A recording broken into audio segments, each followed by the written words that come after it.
Pleased to have you as a guest on Like It Is. Thank you. How did it all start? Had music always been a part of your life from when you were a little boy? Yeah, you know, growing up musical family, grandfather, mother, uncle, sister, Pitney, everything. What part of Jamaica? St. Anne's, you know. Yeah? That's in the country. What town? A town called Rodnall. It's not well known, you know. It's a little place up in the hills, you know. Yeah. How big is your family? Well, my family is really big family, you know. Malcolm, them family name is Malcolm. There's plenty. That's a good name. Yeah. When did you begin to get involved in music, really? About 1958. Doing what? Well, we were always interested in music, but that time I was learning trade, you know, and meet up some guys who can sing. One named Desmond Decker. And so we started out from kind of rehearse together and thing, you know. And then one day he went away, do some recording. Then I fell after. Mm-hmm. You weren't doing the same kind of things then that you're doing now. What kind of music was it in the beginning? That music was ska. Ska? Ska music, yeah. Well, how does ska differ from reggae? Ska is different in sound, different in style, different playing, you know. Mm-hmm. Ska is a more quicker music than reggae. No relation? Yeah, it's almost the same music breakdown to go much slower, you know. Same root? Yeah. It's almost the same music, ska. But only say now, if it was playing at 33, it started playing at 7.5, you know. I A hear little bit more. That's a good analogy. How does reggae and ska come out of calypso? Many people ask that. Yeah, huh? because the calypso was always there first. Right. You know? And then now, when the musicians in Jamaica started to play, although them can play calypso too, because they play a lot of calypso, but because the American influence music come past through down there, you know, them start to kind of get more to, them time used to have Fats Domino. Yes. And plenty of them type of people. So after a while now, the music start drift from the reggae. It used to be a music almost like a half blues. And used to play before the ska start, you know. Even people like Joe Hicks, cha-na-na, cha-na-na-na-na, cha-na-na, cha-na-na-na, you know that music? Right. Used to play that plenty. So from there now it developed to people start ching, ching, ching, ching, ching for ska, you know. And then for rocksteady like jing, jing, jing. For reggae now it's check, check, check, you know. So you have three different feels. But the three of them can put together again and make one thing still. Now, calypso music, most of it dealt with family and folk stories and love and beautiful island in the sun, things like that. How did it move into what we're getting in the music now, where we have message? Because during that time of this calypso and thing, people never wasn't so conscious about Africa and where them roots come from. Since the reggae come now, people get, I mean, not from a point of music, because music is always conscious. But since the reggae come now, the reggae start talk about Africa, blackness, you know, in a militant way. So that is how it kind of, that is how the lyrics differ from the Oh Island in the Sun. Well, who are some of your influences? Well, I think my biggest influence is Marcus Garvey, Haile Selassie. Sure. From what you heard coming up as a boy about Garvey, or what you've learned now that you're grown, or what? What we hear, what we read, you know, and what we know about it. Did you learn much about Garvey in school in Jamaica? No. Yes, them don't teach. It's the education that we don't get in school, you know. We don't get that type of education that when we grow up we can know who we is.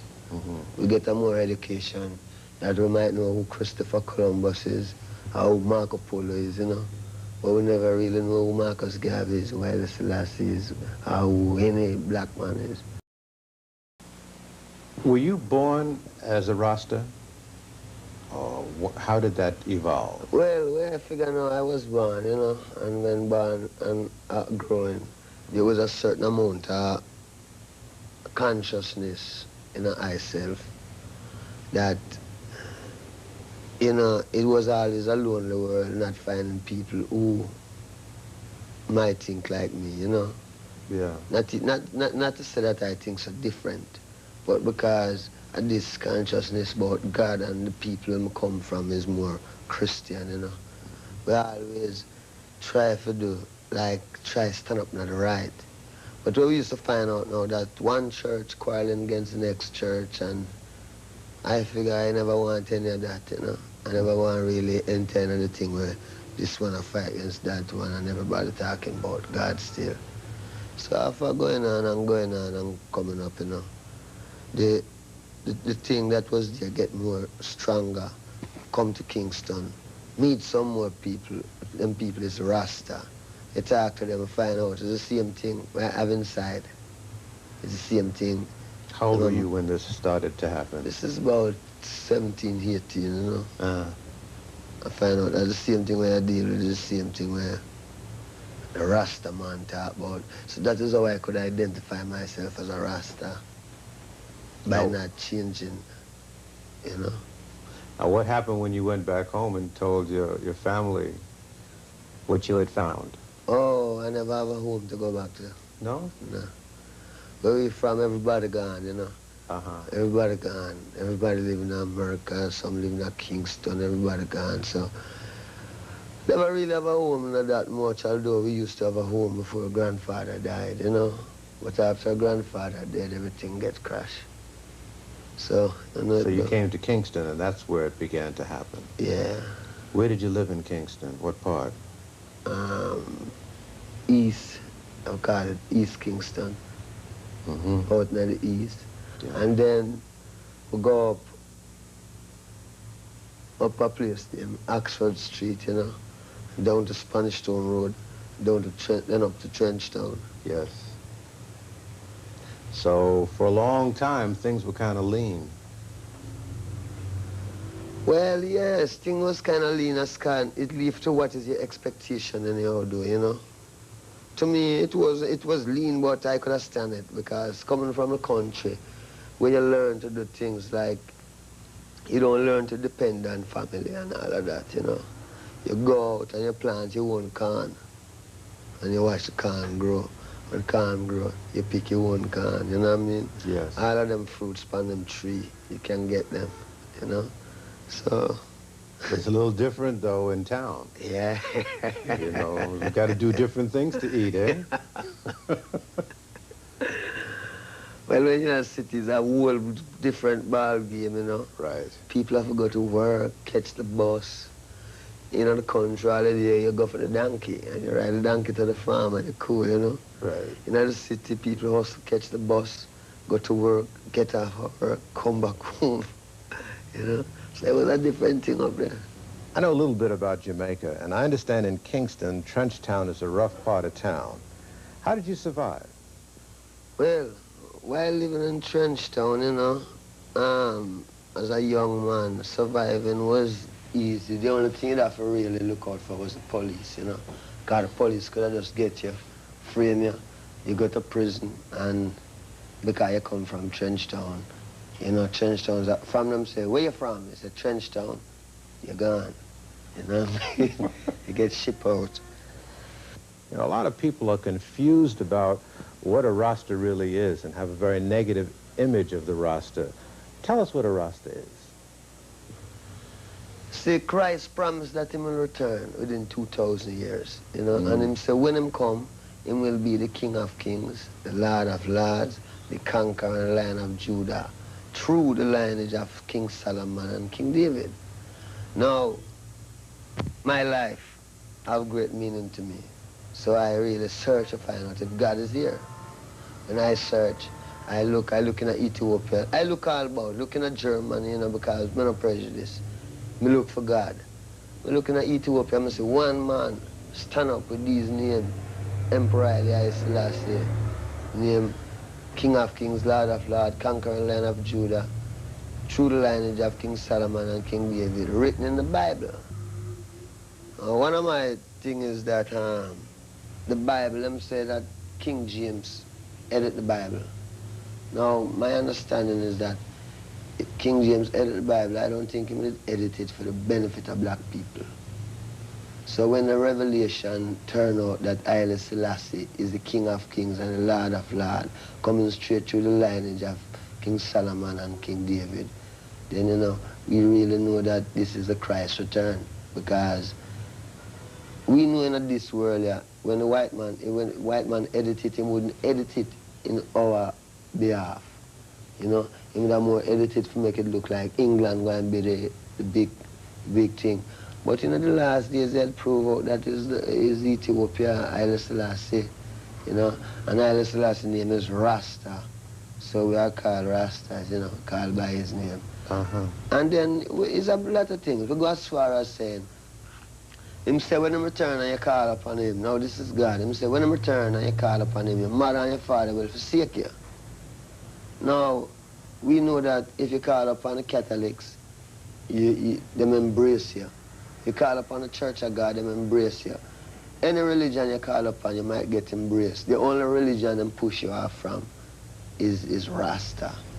But that does make the truth more real, because them say, when you call upon my name, your mother and your father will forsake you. And that is why today you hear Rasta get so much bad name. It's not because Rasta do anything bad, but it's because how the prophecy go with it.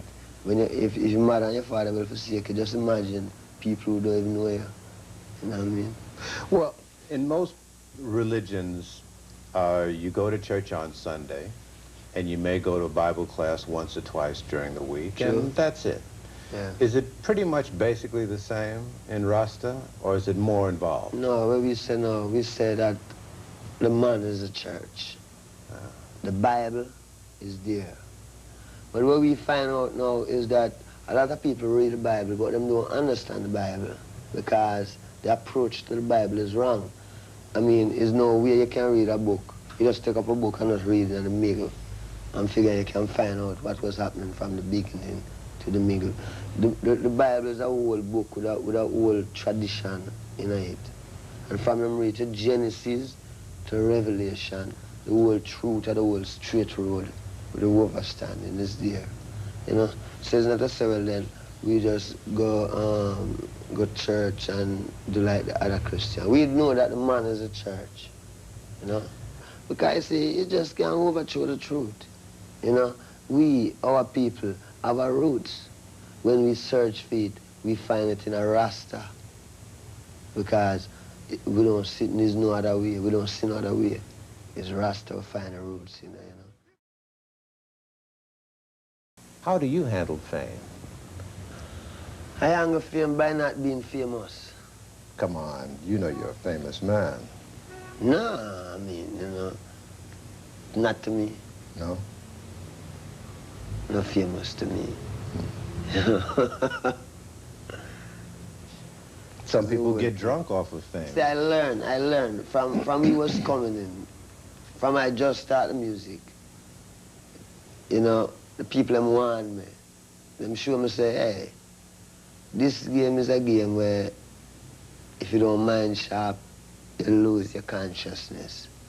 So the only way you can lose your consciousness is because if you figure say you're getting, some people say rare, your head might get swell. Right. And if your head swell, that's it.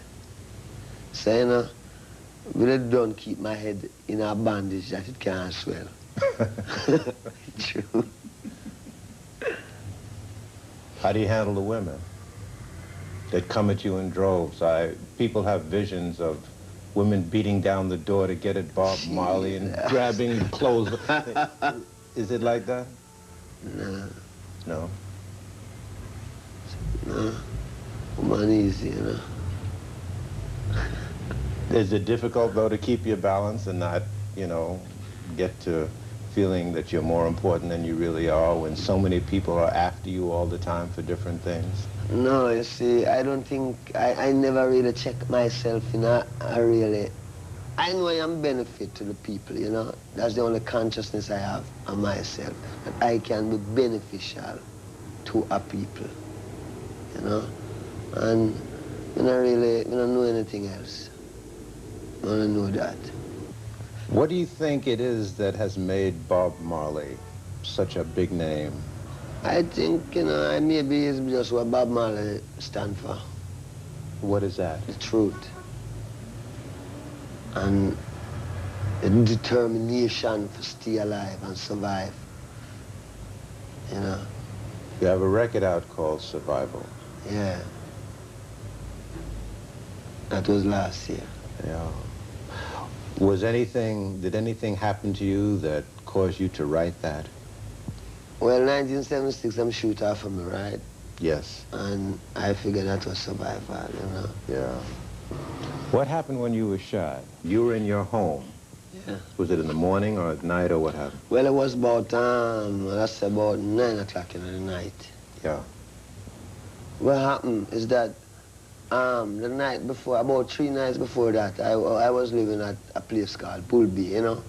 And I went home about 3 o'clock in the morning and get some sleep. And then I vision I was in a lot of gunshot, you know? That was a dream. I was in a barrage, a gunshot, but when it's all over, you know, it's like I never really get no shot. But I see my mother get shot.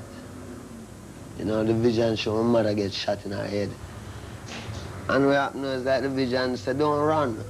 You know, it's like, you know, all of this gunshot is like something that the vision said, don't run, stand up. So when the gunshot started firing on Hope Road, the first thing come back to my mind was the vision. And all I could remember is that the vision said, don't run. And so me have to stand up, you know. And, you know, them fire until was tired of fire, and then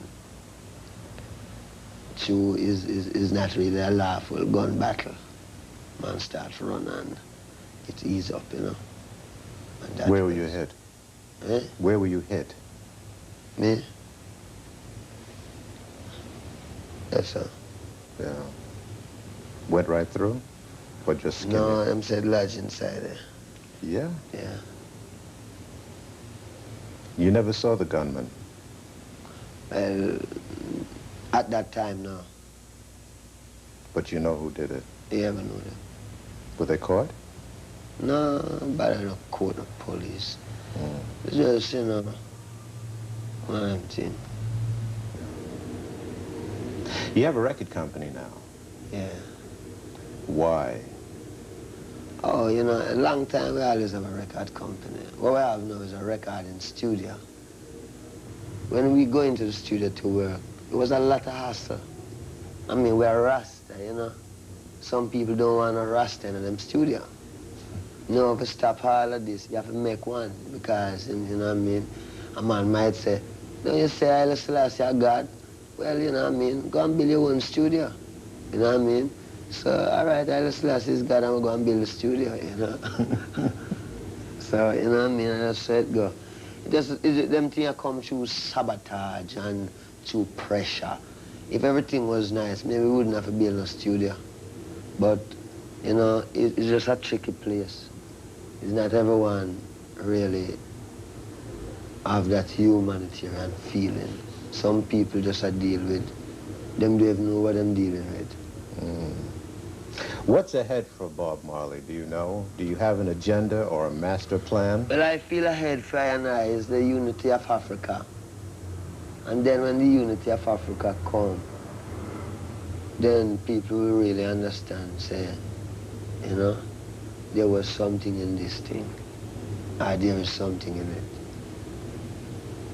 Do you think of yourself more as an African than a Jamaican? Yeah.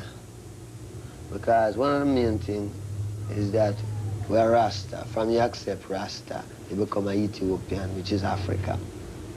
Next thing again, the history of Jamaica shows that the Arawak Indian was living there, and it belonged to the Arawak Indian. Now, our history shows that through slave business, black people come out of the Western thing, you know? So we still figure, say, Africa is a root, you know, and this is where we must return to. What do you see as most of Africa's problems as far as uniting? I mean, I see Africa's problem is that outside people keep on fatiguing the people, you know, and make them can't really get them things together, you know. If it's not this superpower, it's that superpower. But Africa is only a place which part of them used to exploit, you know. Nobody no really. Africa's so rich that it become a man just go to Africa, steal out what he want, steal and carry back in a film country. And Africa stay there like, you know, well, Africa ready. Garvey used to say Africa for the Africans. Is that how you feel? Yeah, Africa for Africans, a woman abroad, you know. True. Will your home base, though, always be Jamaica? Or someday would you like to live in Africa? No, someday it's going to be in Africa. Yeah. Maybe we up in Jerusalem, you know what I mean? And then Bible land. And what do you think lies ahead for Jamaica? I think what lies ahead for Jamaica is that Jamaica is a beautiful island. The best thing Jamaica could have been is just like how Jamaica, like how England owned Jamaica. Jamaica must make some part of Africa own Jamaica. You know what I mean? And it work more nicer, I mean, you know. But if it's going to be a thing which probably we always going to have a war. Because the only solution is either them get themselves with Nigeria or with someone, you know what I mean? But make Jamaica become some African, something to do with Africa, that Africa owns Jamaica, you know? But because the people and them whole heap ideology and philosophy where they want to come with, you know, some people want to be Marxist, some want to be this, some want to be that. And nobody don't, and plenty of people don't want to be with them is. And where them is African. And Africa have its own culture, and its own people. And you know, all it needs is people who keep it down for either die out of the earth or something. What is your feeling about the condition of black people here in the United States? I feel like black people should develop themselves, you know, not to several then just developing up yourself having a prejudice thing to it. It's just that we are people with our own history and culture. We can educate ourselves. I mean, we are the first creators. So we have to really, everything when you see on this earth here, is a black man make it. And I'm saying that the white man don't make some, but all wisdom come from the black man. You know, a lot of young viewers look up to you and are going to want to hang on every word and every syllable. Do you have a message for young people? Well, you know, the whole thing again is to really check out the truth of Rasta and don't make like follyism. Don't make it check it out. And don't get too busy that you can't check out the truth. Because the truth is there. And Africa awaits its creators. And we know that the people in the West, head-wise, it's them ready, you know. Them have to learn, come learn. What them learning in the West, them have to carry it home to them people, make it be a benefit to the people. Because, I mean, how long must the black people suffer? And these are people, you know? And then we have our own culture, we have everything. We don't short anything. We have everything. Plus we have a land that no one is living there. And we must go home to it. And when you go home, you can build all of these big buildings if you want. I mean, if you miss a city, build a city. You know what I mean? If you want a car, you can get a car. I mean, I don't see the big thing. One time America was, you know what I mean, maybe used to have lots of all what I call it, all sort of thing I walk through. Africa is a peaceful place. Then we want to fool black people, but it's a jungle and blah, blah, boom, boom. Where have you been in Africa besides Ethiopia? Zimbabwe, Oh, yeah? yeah, Gabon. How did Zimbabwe strike you? Well, you know, Zimbabwe nice, man. Zimbabwe really nice. I mean, you know, it's like a paradise in a place. You know, when you go in and see it. Beautiful. How did the people react to you? People's great. Yeah. People good. You know, them places when you go and you see how the people, how the land set up, you see people living. You see a man having mouse on a nice piece. And then the whole thing about it, the climate, you can go out all the while. You know what I mean? The climate nice outside. Yeah. If you want to look on a few lions and things, you can walk and go. And if you want to see some things that man never make, but it look like somebody make it, that's all Zimbabwe too. Because I go in a place and I see some stone farm, but I know it's not no man make it, but the weight farm, you know, is higher than something. It's really been a pleasant and informative experience talking to you, Brother Marley. Nice. I thank you for your time. I really Wish you well. Rasta.